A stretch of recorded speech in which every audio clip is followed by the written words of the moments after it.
Well lads, that was quick. Well, it's quick in comparison to some other people's hunts. Even though this was only, quote unquote, 30 hours of hunting, definitely felt a lot longer. I think having like such good luck with the mudkip hunt gave me a false sense of security and maybe expectations. So what happened on this hunt? On the 24th of May 2024, I started the second shiny hunt. After deciding what to hunt for next for the second shiny, I've decided to do Taillow because it appears in quite a lot of areas, so if I get bored of hunting in one area, I can try a different area. But obviously, if I don't find it and I find something else, I have to use that.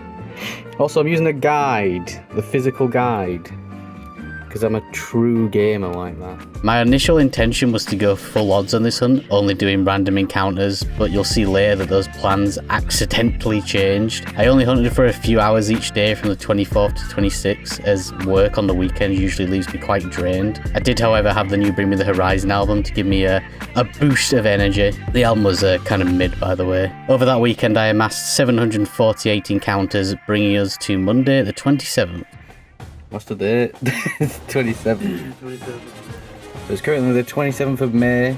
I've been hunting on and off every an hour or two over the weekend, but it's the bank holiday Monday today, which means that instead of going outside and making the most of the incredible weather, I'm just going to sit inside and shiny hunt all day while watching some videos about UK holiday parks.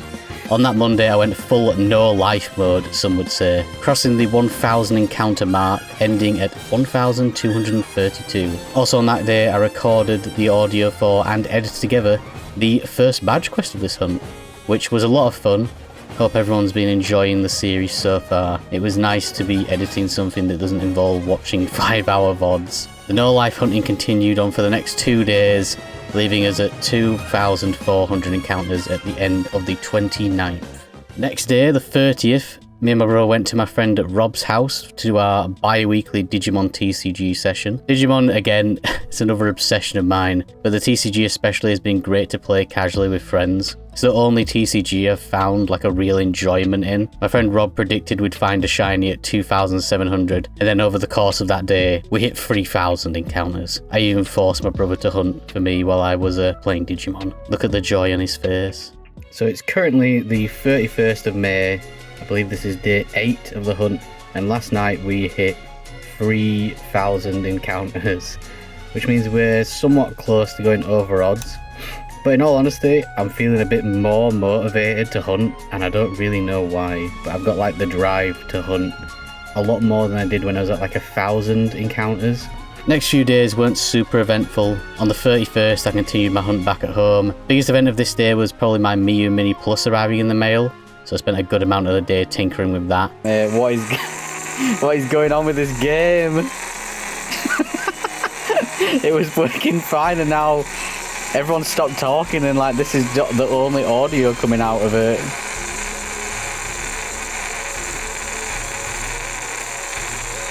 Oh god, it's not loading. Really cool device, by the way, hashtag not sponsored. By the end of the 31st, we'd hit 3,452 encounters.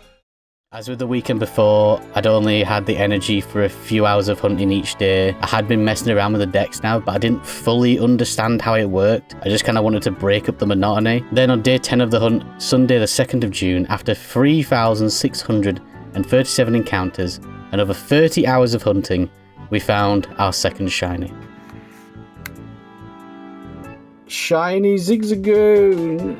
The boy! It's not the Taillow that I wanted, but we'll live with it.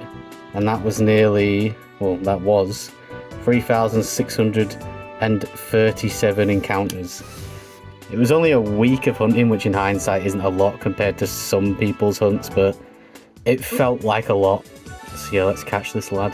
I'd been watching my friend Chillcat stream at the time while hunting, so I decided to give his chat a nature guess. We got Hasty from James, Serious from Raph, and Chill guess Modest. He is relaxed. Adam, is that good?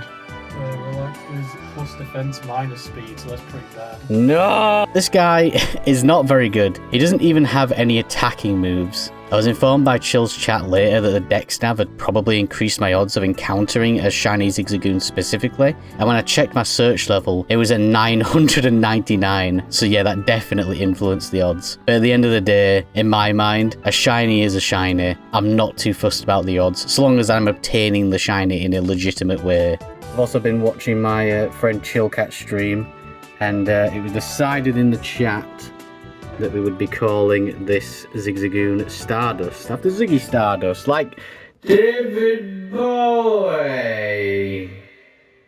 So it's currently the next day. It was pretty late last night when I got this guy, so I just decided to call it a night and continue the badge quest tomorrow. Right now I'm just training him a little bit, just so he's a bit more useful, and then we'll be heading over to Dewford to get our second badge.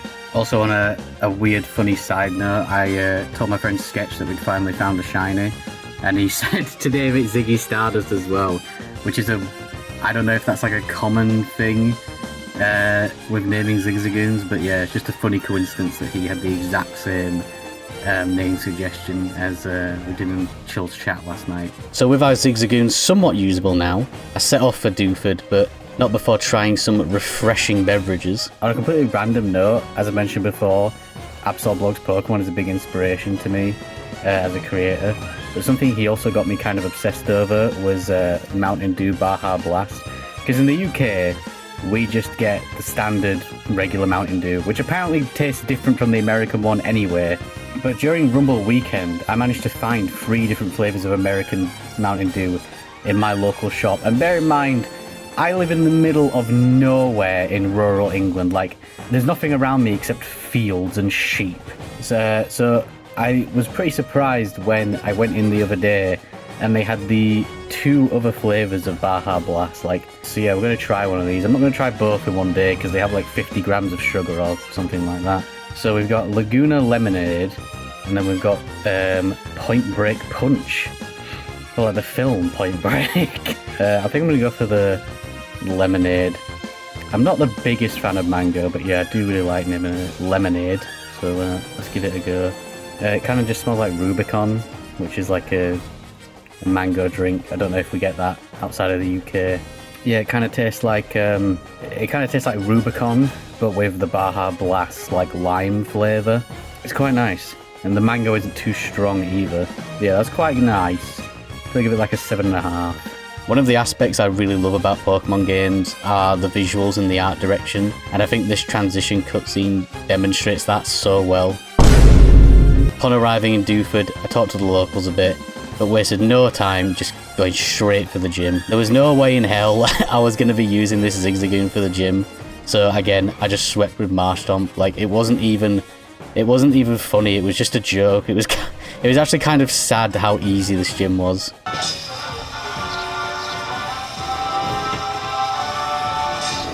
After completing the gym, I grabbed the old rod in preparation for our next hunt. So, another badge down. I won't lie, this hunt was a good test of my patience with hunting at full odds. Hopefully that statement doesn't come back to bite me in the arse. There were points where I felt quite drained and the monotony was getting to me, but eventually the hunt just became a part of my daily routine, and I actually ended up enjoying it quite a lot by that final weekend. I am confident in saying that our next hunt will take nowhere near as long with the technique I'm planning to use, but I also don't want the vid to be like bland because it'll be a quick hunt.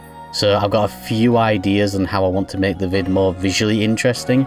So the next video might take a little bit longer to come out, so that's just a heads up for you. But yeah, thanks for watching, lads. I'll see you in a bit. Have a good one.